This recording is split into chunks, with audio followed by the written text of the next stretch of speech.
Hello, আমি আবার চলে এসেছি মিতা রান্নাঘর নতুন রেসিপি শেয়ার করার জন্য। আর রেসিপির নাম হলো চিকেন কারি মশালা। তো আমি আমার মতন কিভাবে করি সেটা তোমাদেরকে দেখাবো। তো চলো, প্রথমে আমি মশলার জন্য দেখাবো। তো চলো, প্রথমে আমি কড়াইতে সর্ষে তেল দিলাম, দুটো শুকনো লঙ্কা, কিছুটা দারচিনি, তারপরে এলাচ, তারপরে লবঙ্গ, গোলমরিচ, রসুন, আদা, পেঁয়াজ সব মিক্স করে হালকা তেলের মধ্যে রোস্ট করে নেব। তারপরে কিছুটা জিরে দেব। তারপরে ভালো করে হালকা ব্রাউন আনতে হবে, খেয়াল রাখতে হবে যাতে পুড়ে না যায়। হালকা, বেশিও না কমও না, ঠিক বুঝে শুনে নামাবে। তো এটা আমি ব্লেন্ড করে নেব। যা যা মানে হালকা ফ্রাই করেছি সেটা একটু ব্লেন্ড করে নিতে হবে, কারণ আলাদা টেস্ট হয়।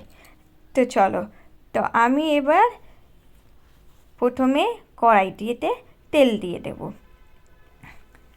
তো এখানে দেখো আমি কিছু সবজি কেটেছি, সবজি না, ক্যাপসিকাম, পেঁয়াজ কুচি, তারপরে টমেটো, তারপরে তেজপাতা।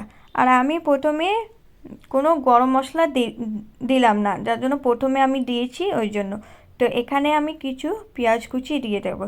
তো তারপরে ভালো করে গোল্ডেন ব্রাউনটা হয়ে আসবে। তো চলো, এখানে আমি 500 মতন চিকেন ম্যারিনেট করে রেখেছিলাম। তেল, তারপরে লঙ্কা গুঁড়ো, নুন, হলুদ একটু ম্যারিনেট করে রেখেছিলাম আধা ঘন্টার জন্য। তো এখানে দেখো আমি প্রথমে তেজপাতা দিইনি, কারণ তেজপাতা পুড়ে গেলে একটা টেস্টটাও চলে যায় আর সেন্টটাও চলে যায়। তো ওই জন্য আমি দিই না প্রথমে, আমি লাস্ট যখন কষানোর সময় তেজপাতা দিয়ে দিই। তো এখানে দেখতে পাচ্ছ আমি টমেটো দিয়ে দিয়েছি। তো এখানে ভালো করে মিশিয়ে নাড়িয়ে তারপরে ঢাকা দিয়ে দেবো। ঢাকা দেওয়া খোলা পরে তখন দেখবো টমেটোটা সেদ্ধ হয়েছে কিনা। তো এখানে আমি আমার মনে হলো যে নুনটা কম হয়েছে, তো এখানে আমি নুনটা দিয়ে দিলাম। তো এখানে দেখো ভালো করে করবো, আমি কিন্তু জল দিইনি। আর যেই মশলাটা আমি ব্লেন্ড করেছি সেটা আমি দিয়ে দেবো। দেখো আমি এইভাবে রান্না করি, তোমাদের মতন কীভাবে করো তো অবশ্যই শেয়ার করো। তো দেখো আমি জল দিইনি, ওই যে মশলার মধ্যে কিছুটা অল্প করে জল দিয়েছিলাম। তো এখানে দেখো আমি কাশ্মীরি রেড চিলি পাউডার দিয়ে দিয়েছিলাম। তো আমি জল দিইনি, জল বেরিয়ে যাই রান্না করে জল বেরিয়ে আসে। তো দেখো এখানে ভালো করে কষিয়ে নেব, যতক্ষণ না তেল ছাড়ছে ততক্ষণ আমি কোনো জল দেব না।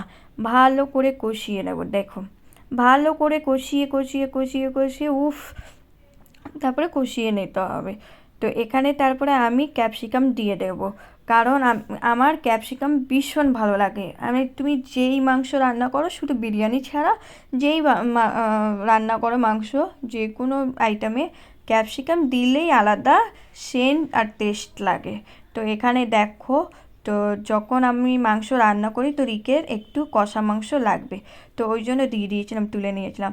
তো এখানে আমি ফুটন্ত গরম জল দিয়ে দিয়েছিলাম, কারণ আমি কোনো দিন কাঁচা জল দিই না, ঠান্ডা জল আমি কোনো দিন দিই না, যে রান্না করে আমি গরম জল দিই।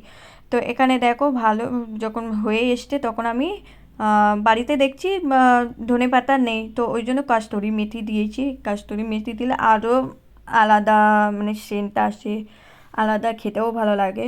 তো এখানে দেখো রিকের জন্য আমি সার্ভ করছি, আর এইটা হচ্ছে তন্দুরি রুটি। তো এবার দেখতেই তো ভালো লাগছে, তো দেখো আমি ওর জন্য নিয়ে যাচ্ছি, তো নিজে দেখে নাও। রাখো, এবার রিভিউ দেবে, দেখো ওকে আমি কি ইউজ করছি, দেখো নরম হয়েছে। আর তন্দুরিটা এটাই তো বললাম, এটা ভালো হচ্ছে, নরম তো হচ্ছে। চলো, তোমরা শুনেই নিয়েছো ওর ভালো লেগেছে। হ্যাঁ, তন্দুরি রুটিটাও ভালো লেগেছে। তো নেক্সট ভিডিও আনার জন্য লাইক কমেন্ট শেয়ার করে দিও অবশ্যই। Thank you.